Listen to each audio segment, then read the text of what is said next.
What's going on, good people? I'm finally here. This has been my most requested topic: how to buy land. So, how do you buy land? Honestly, when it comes to purchasing land, there are so many factors to consider, such as the type of land you need, the use, the location, what are your dreams, what are your goals with it, what do you want to build, how do you want to build. There is just so many things to consider. And today, finally, we are going to dive into a lot of them. I'm gonna dive into as much as I can. This is gonna be more of an introductory video to purchasing land, and then in the future, I'll release more information about buying land, owning land, building on land. And when I say land, I mean a piece of property that is just land, whether it's raw or whether it already has fixtures or been improved. Doesn't matter. So, the first thing that you need to consider is your finances. How are you going to pay for this? How can you pay for this? Okay? So, how are you going to pay for this? Are you going to use cash? Are you going to use financing? Are you going to use seller financing? Or are you going to, try to tie it in with a home being built, like a construction to permanent loan? There's so many things to consider. You have to figure out which one works for you. So there's a big difference between purchasing new construction and purchasing land to build on. Most of the times when you are purchasing new construction, there is some kind of builder tie-in that is involved with that. Meaning you are purchasing a lot from a builder. It could be in a subdivision, it could be out of a subdivision, it doesn't matter. But you are purchasing a lot from a builder with a tie-in, with basically the string that is attached is that builder has to build you a home on that lot that they sold you. And so the builder will have their floor plans that they offer to you for you to pick from. And then from there, you're able to build it out, build out their floor plan the way that you want. That is considered new construction. You can also purchase your own land, and a lot of times when you hire a builder, they will still come with their own plans that they have available for you to pick from. Or you can usually work with an architect to construct the home and design the home the way that you want. That is what most people do when they set out to build a custom home. They don't usually buy homes that have builder tie-ins. They purchase a property and they hire a builder to build them a home, which we're gonna talk a little more about that later. My main concern and my main reason for being here today is to discuss purchasing some form of raw land or improved land only, and then what you can do to it thereafter. My name is Leora. I am a licensed real estate agent. I am also a new but very experienced real estate developer, real estate investor.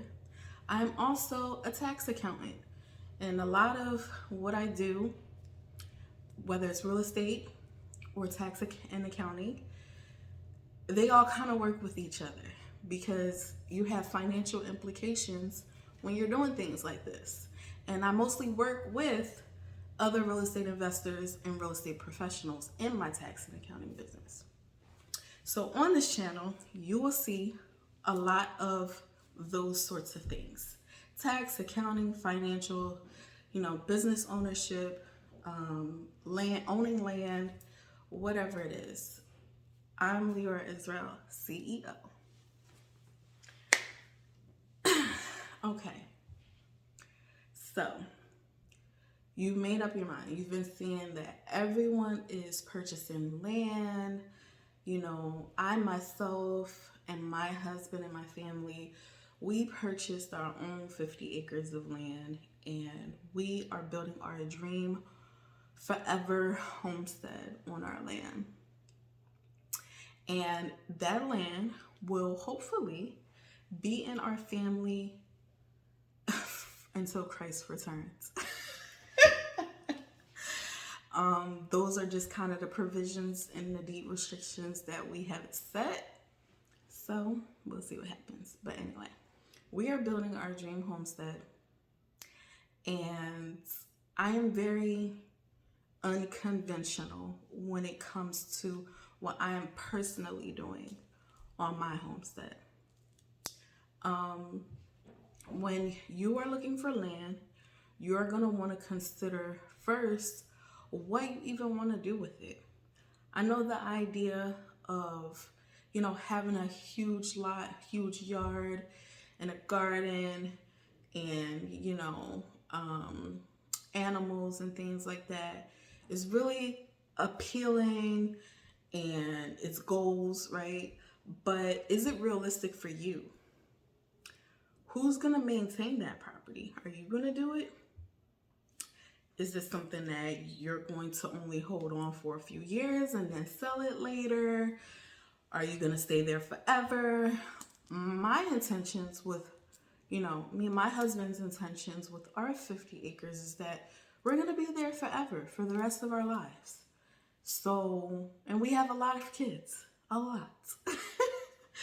So, of course, our children are going to play a major role in helping us maintain the land, especially as we continue to age and get older. But what about you? What are your intentions?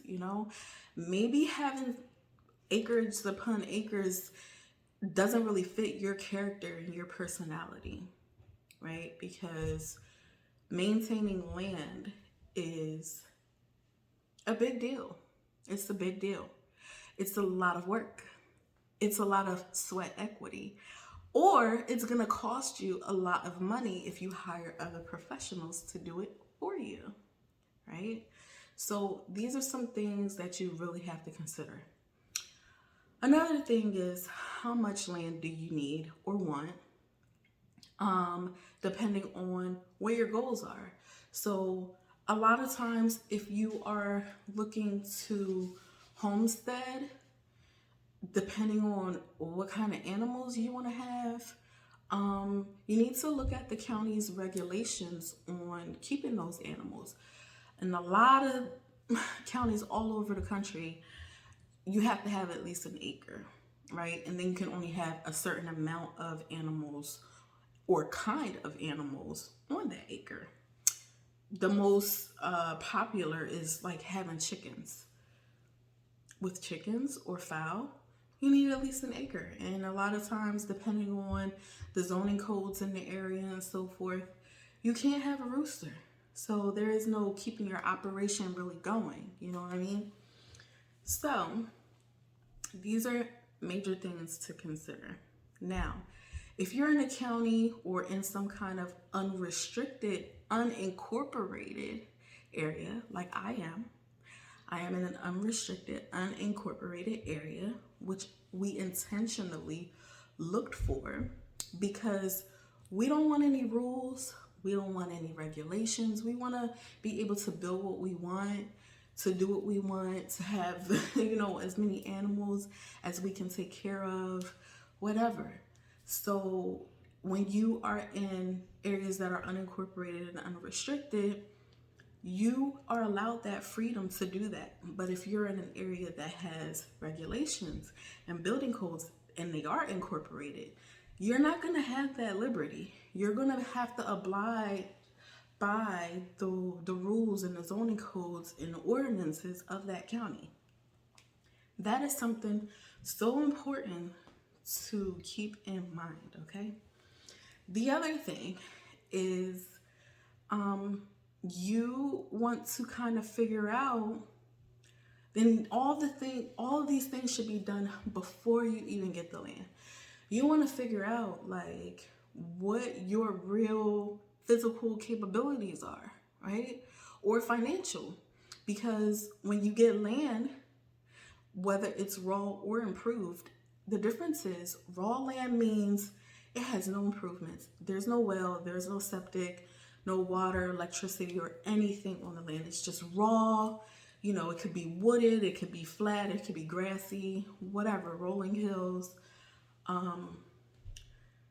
It has nothing on there for you to start with.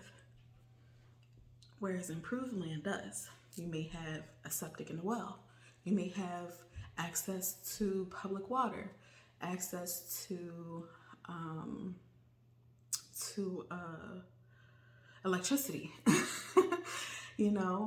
public sewer, and so forth.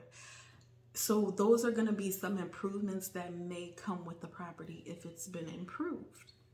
Now, you are going to definitely pay a premium price for any kind of land that has been improved in any kind of way.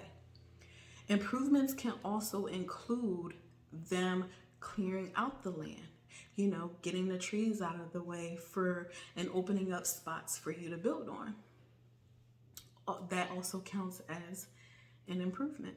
So you're going to pay a good price for improved land.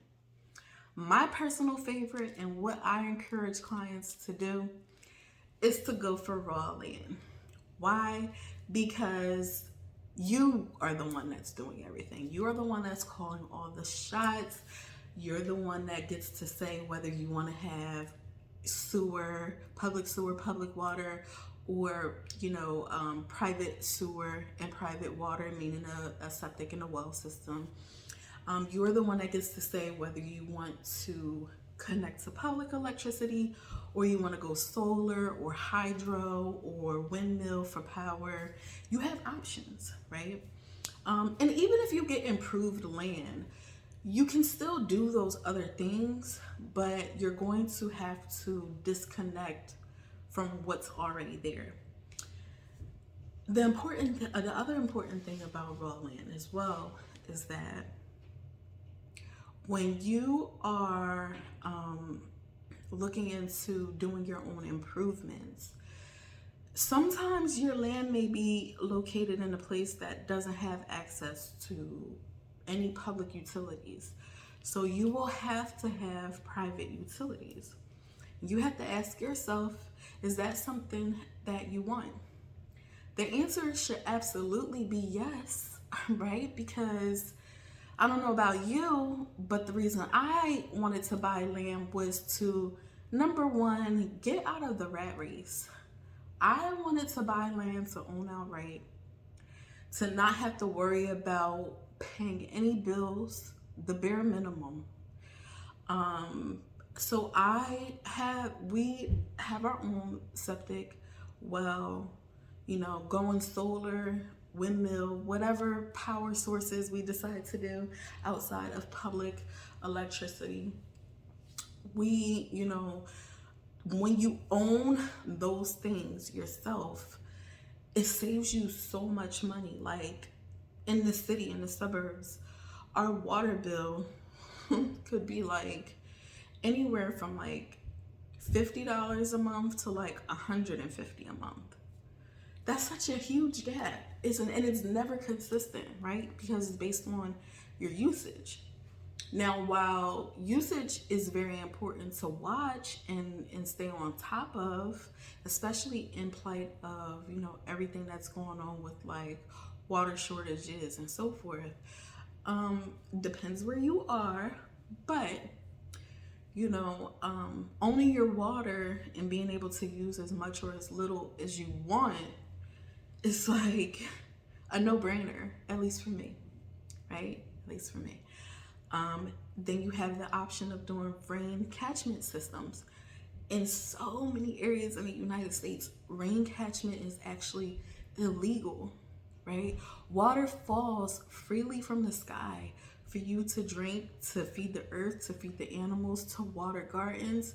But if you set something outside to catch that and use for your human consumption, you could be fined for it. You could go to jail for it. Like, what the hell? What kind of life is that?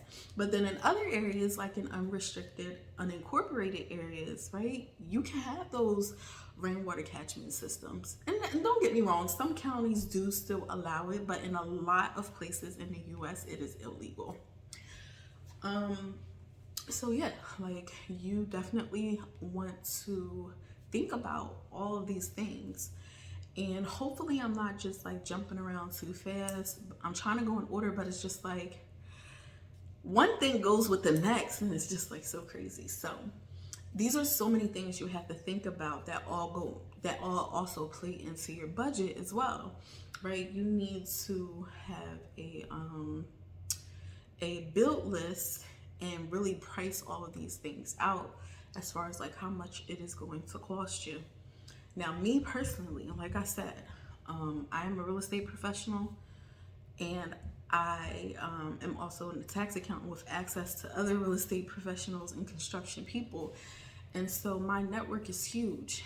And my husband and my father-in-law, okay, they like my husband can build anything, okay?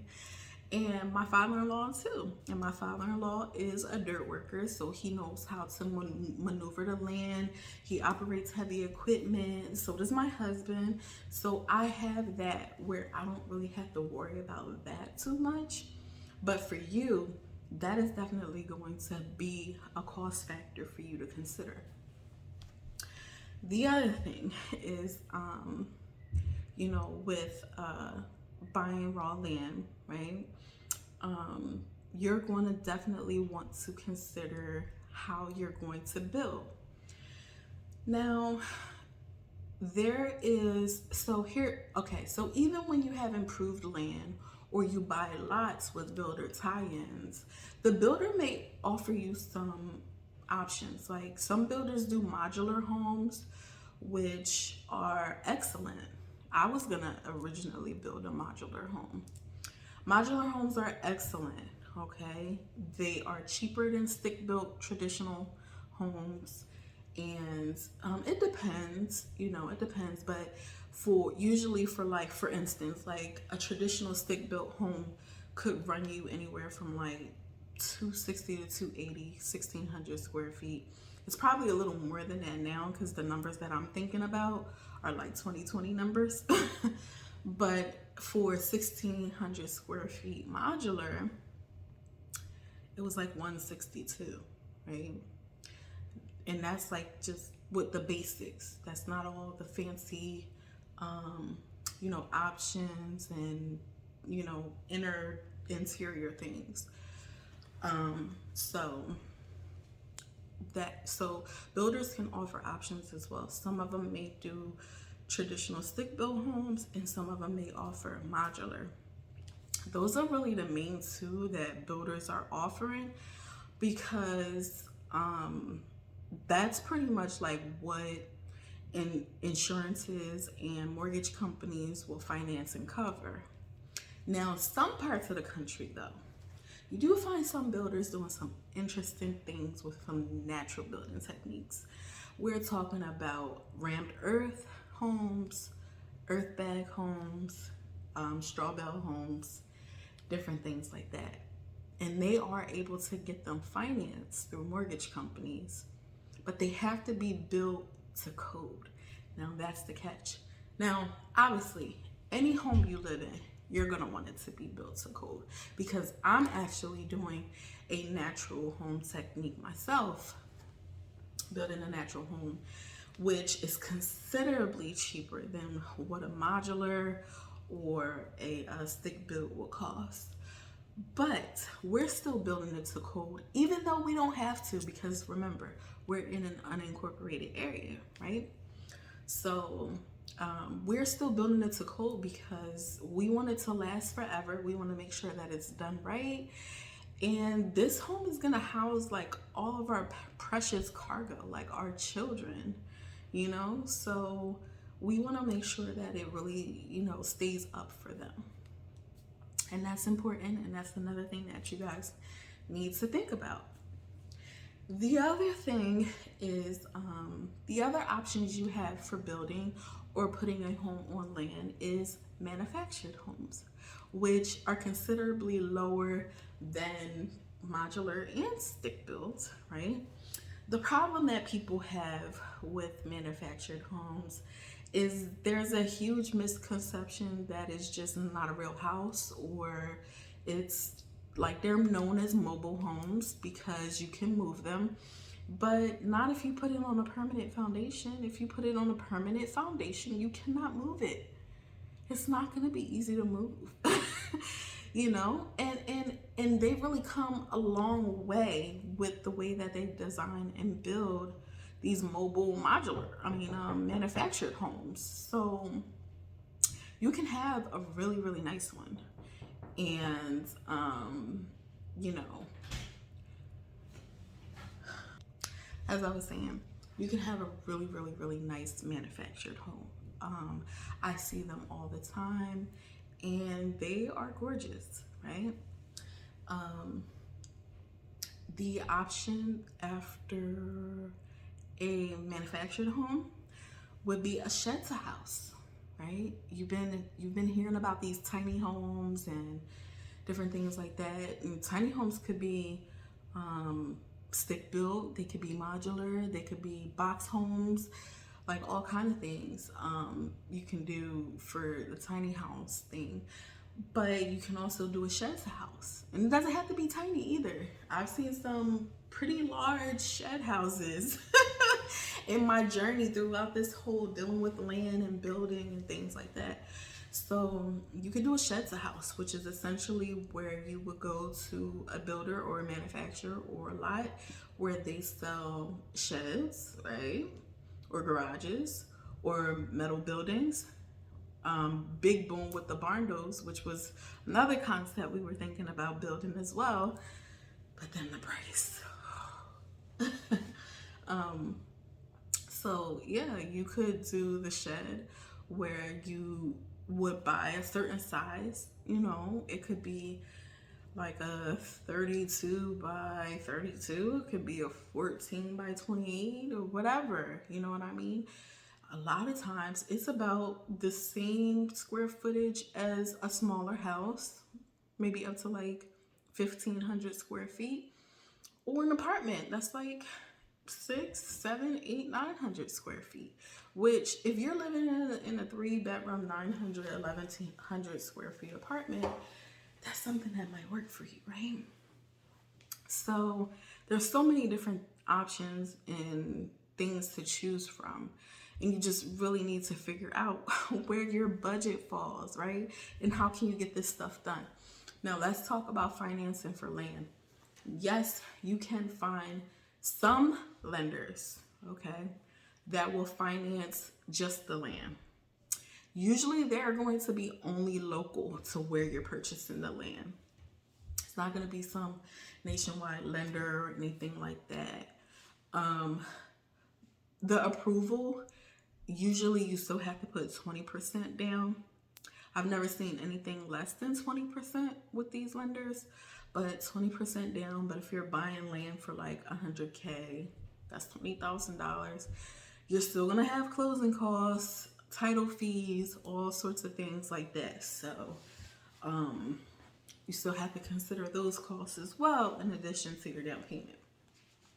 Now, you're also going to find that some lenders have construction to permanent loans where you can actually purchase land, hire with the mortgage, but you have to build either a modular, usually either a modular or a stick-built home on the property.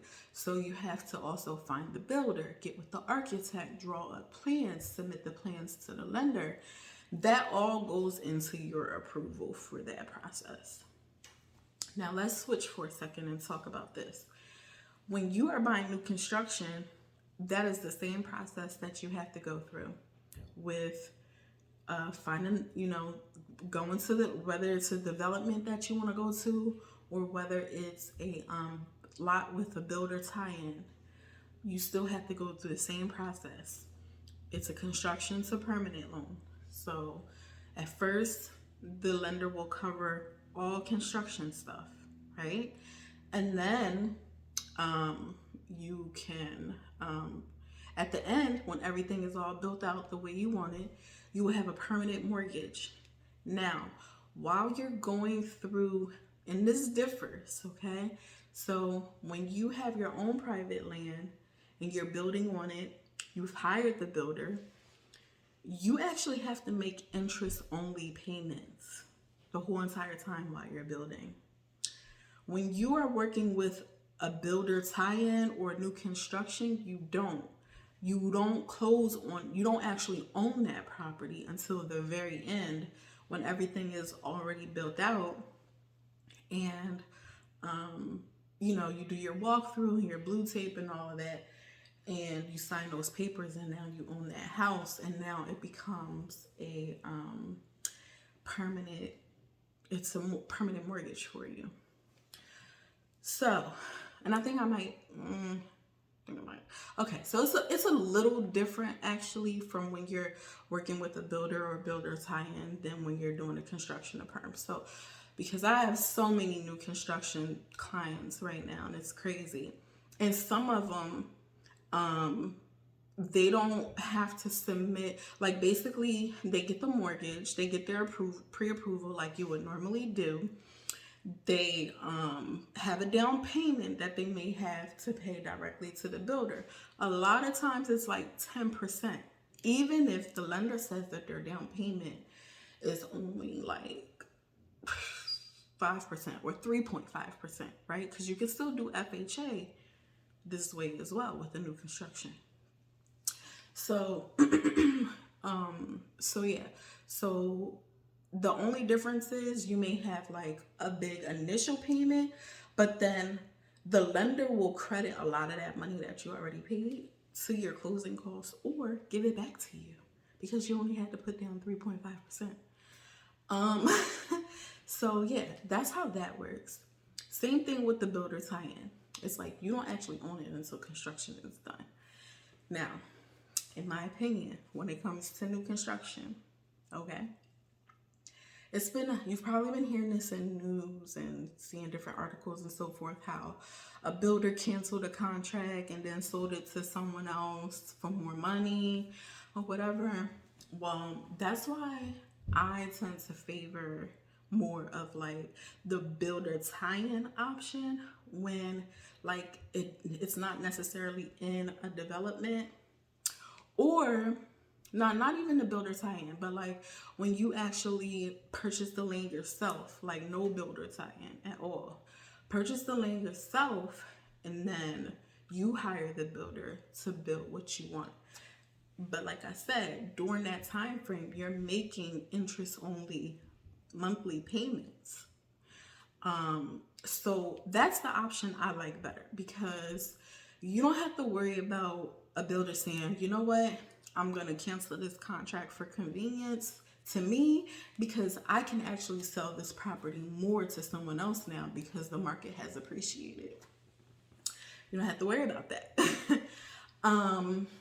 Something that I have seen recently with new construction is that a client was pre-approved for one amount, got under contract with the builder, and the market in that particular area dropped. So the contract price, the builder still wanted it because he still had to pay for like inflation and high material costs and everything like that. But the appraisal came in like super super low because like the market is like crashing in this city, and it's in upstate Pennsylvania.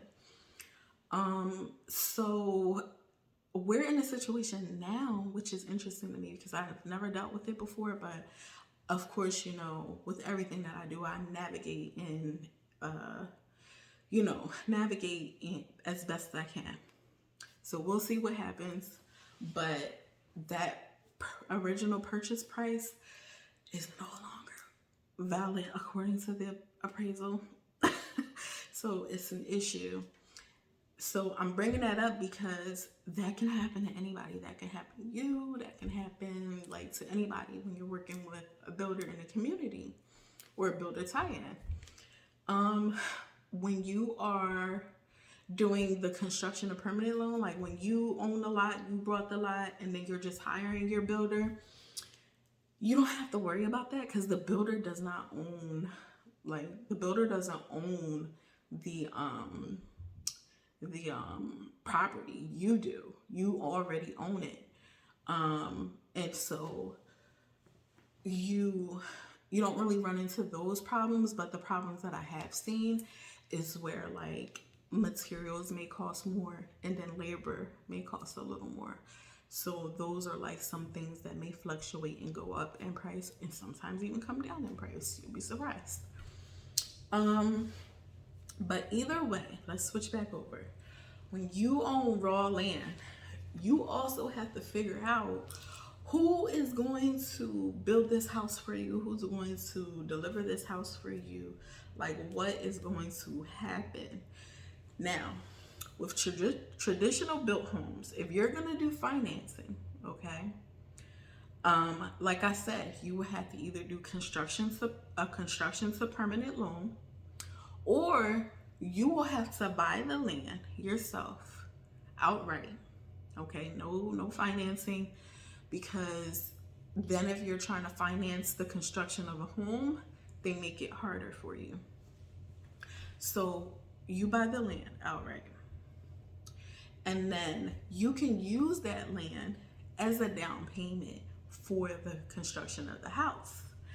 And then after the construction of the house, they will factor in the price. Basically, like they will assume,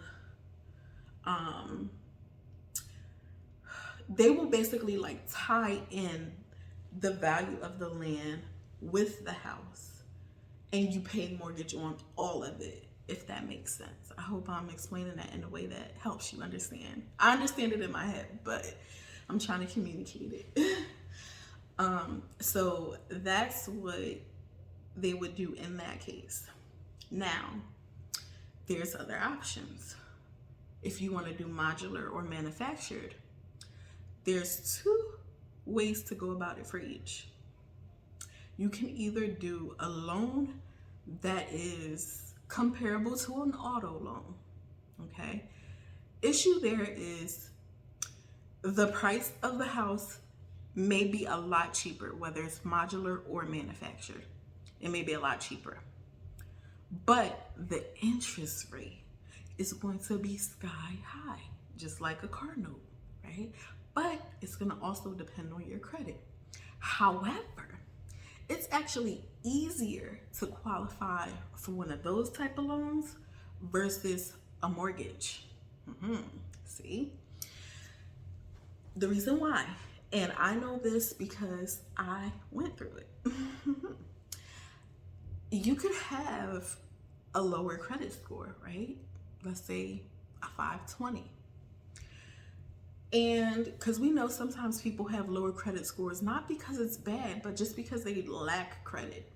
You could have like a 520, as long as you don't have a bunch of negative stuff on your credit, like just bills that you just decided you weren't going to pay, you know, a bunch of collections, unless it's medical. They don't really count medical against you, but a bunch of collections and things like that. If you got that stuff on there, forget about it. Get your credit right. Get your credit right, period, right? So you could get better interest rates and so forth. But if you just have a lack of credit, you're just lacking credit, And you know, you can show that you've paid other bills on time, your rent on time, and things like that, or your mortgage, because you can go from that mortgage to this, right? Then they will consider a lower credit score, and it's you can qualify for this type of financing. But like I said, the interest rate is going to be higher than what these mortgage rates are. But I mean, if it's a way for you to own the property that you want, own the home that you want. Like, you know, I have rent to own properties, and my interest rate is, don't judge me, okay? Because the interest rate that I charge is I charge between 9 and 11% on my rent to own properties.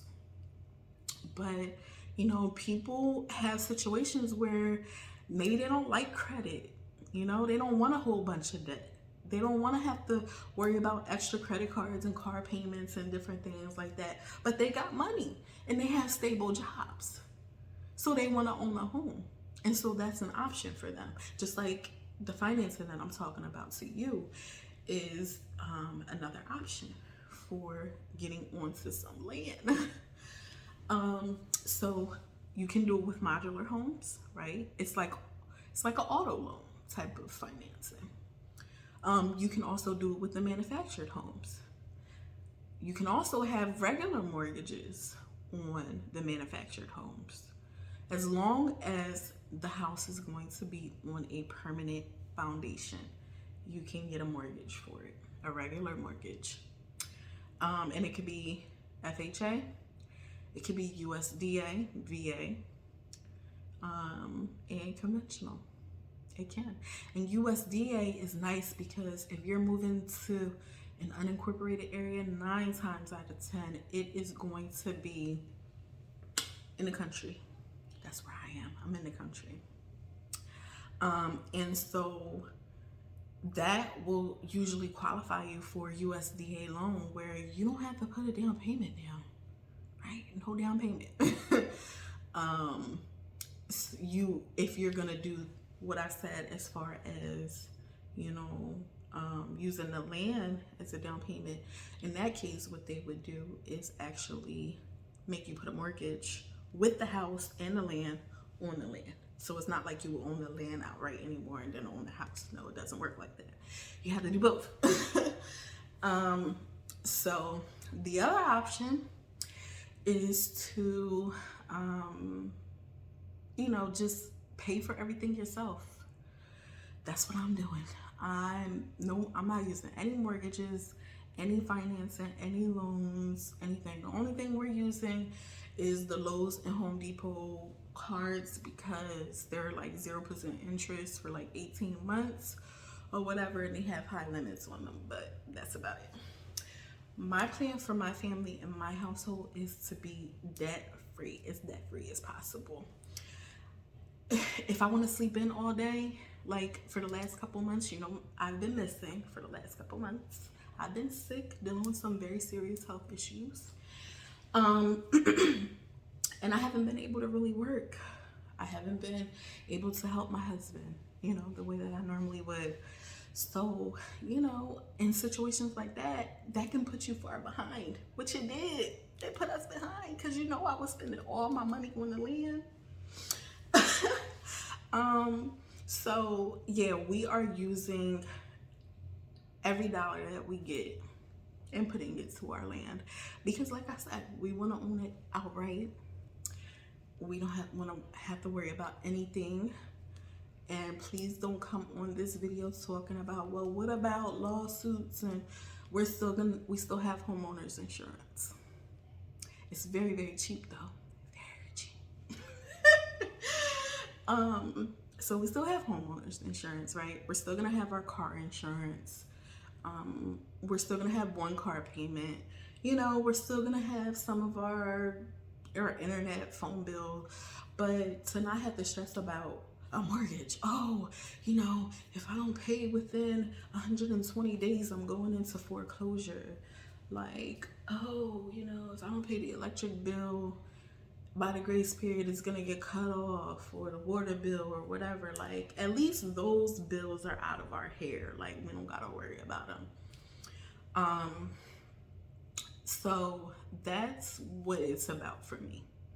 Is to kind of just get out of the rat race. And you know, I really love what I do. I love being a real estate agent. I love being a tax accountant. Like, those are my top two passions. Like, I don't think I can ever give them up. So can I ever completely stop working? No, I'll probably be like 90 years old still working, because I just love it. I really enjoy it. You know, I joke sometimes that in the kingdom, I'm gonna ask the Most High if I can be the one to like help everybody pick out their mansions.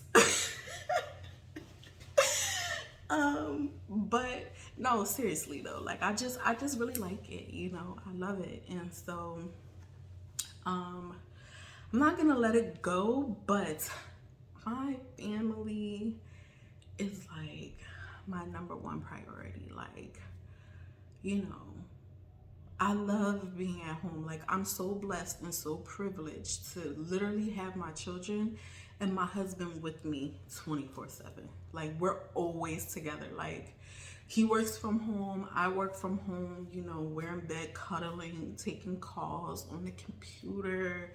Like, kids are right there, you know, I homeschool. So, you know, I'm very blessed to have my family right there. And I want to scale back some. Like, I don't want to be running out as much as I do.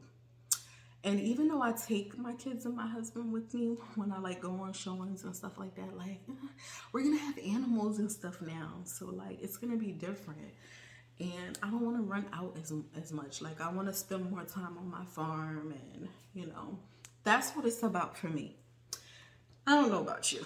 Whatever your plans and your desires are, I'm just here to try to give you as much advice as I can about, you know, how you can get to this place as well.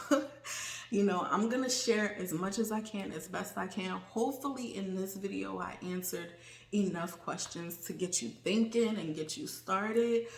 But real quick, for the land, here's what I did, right? We have a 2-income household. I have my 2 businesses. My husband works. I took the majority of the money that I make from my businesses, and we purchased the land and doing all the work on the land, right? And my husband sustains everything else, our life, our bills, our mortgage, all those things. A lot of people don't have that, right? But you figure out what is in your power to do.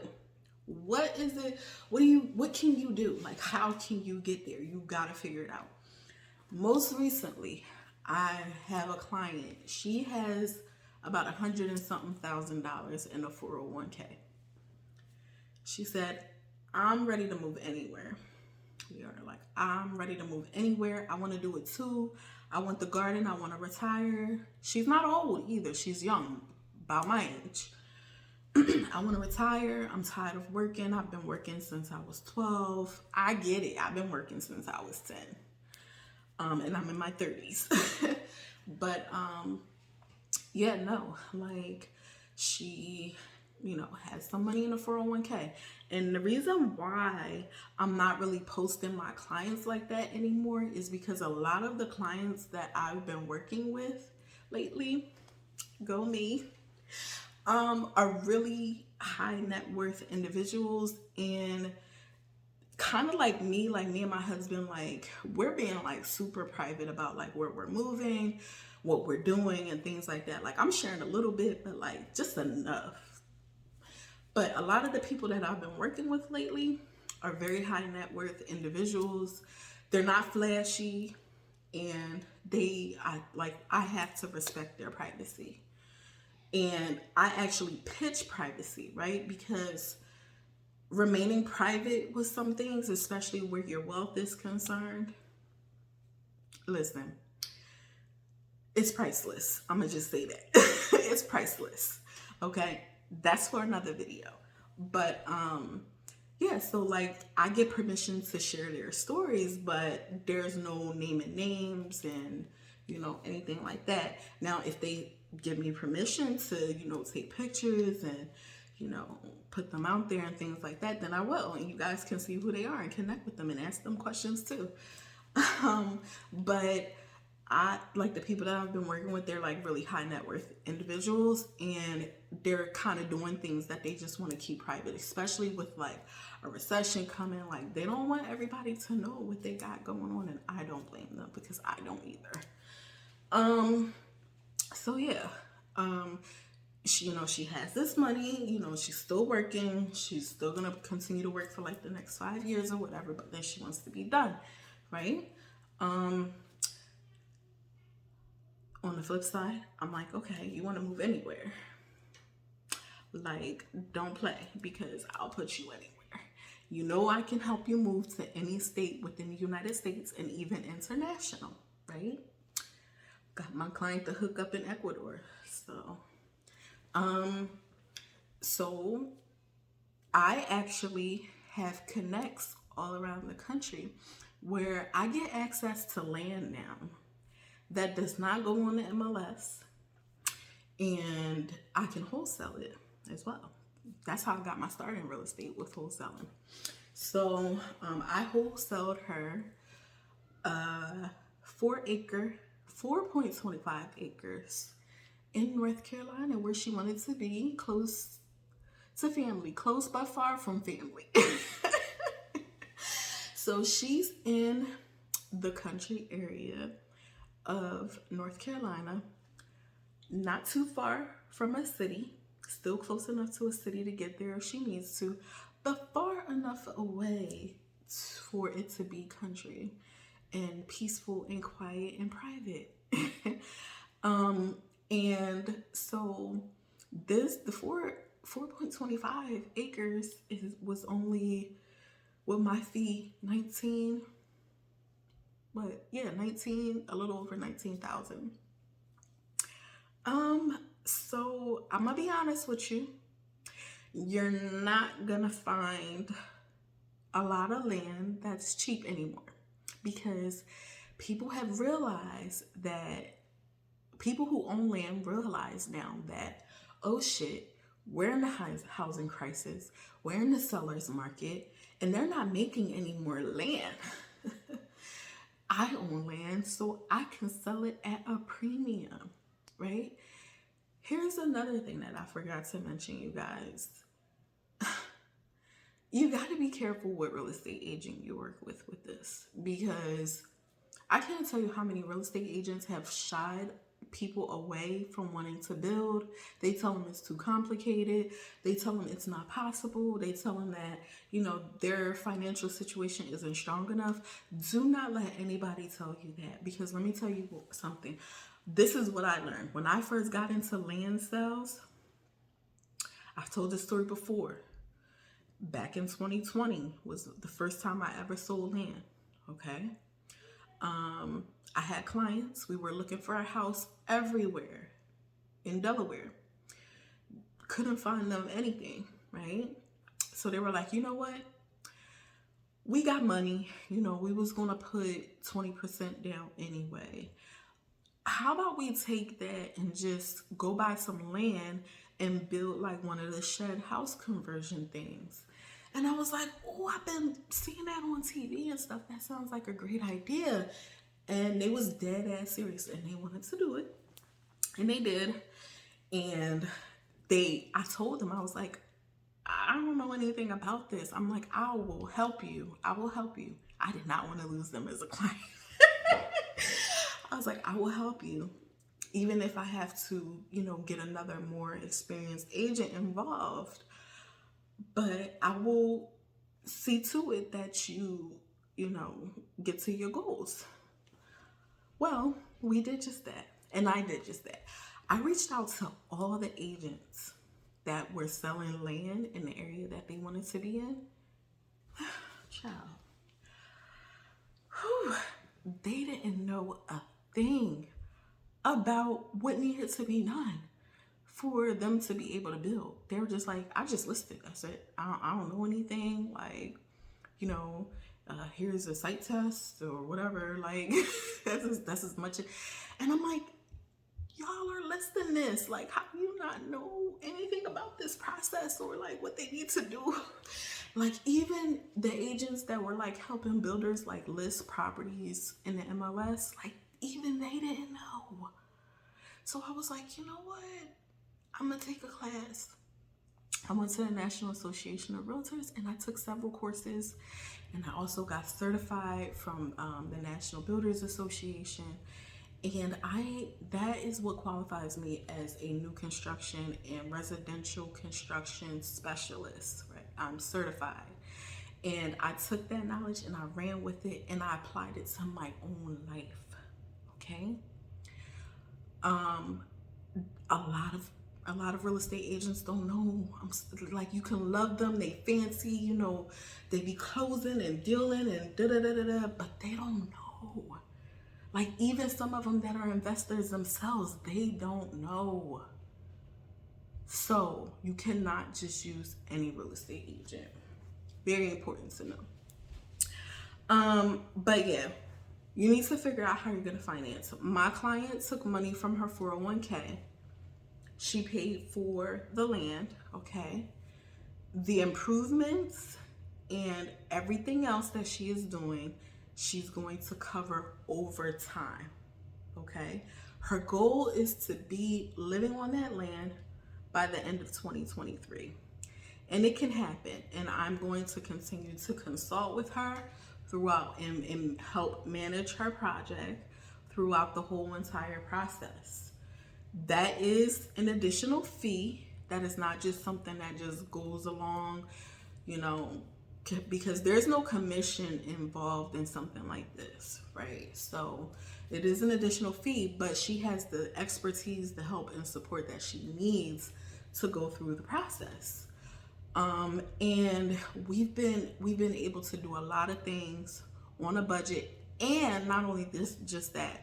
The reason why I'm able to help in any state is because I have very, very, very solid referral partners who are like boots on the ground for me. I tell them what to do, they do it, they execute, you know, they are like my eyes on the ground. Okay, so that's how I'm able to do it. Any city, any state. So you guys, I hope that this video is helpful, and that if you have any more questions, because it's so much that I still didn't touch on, but like I said, I'm gonna do multiple videos about this. You know, there's so many things to consider. I'm probably gonna break it down into like a little series instead, and go from there.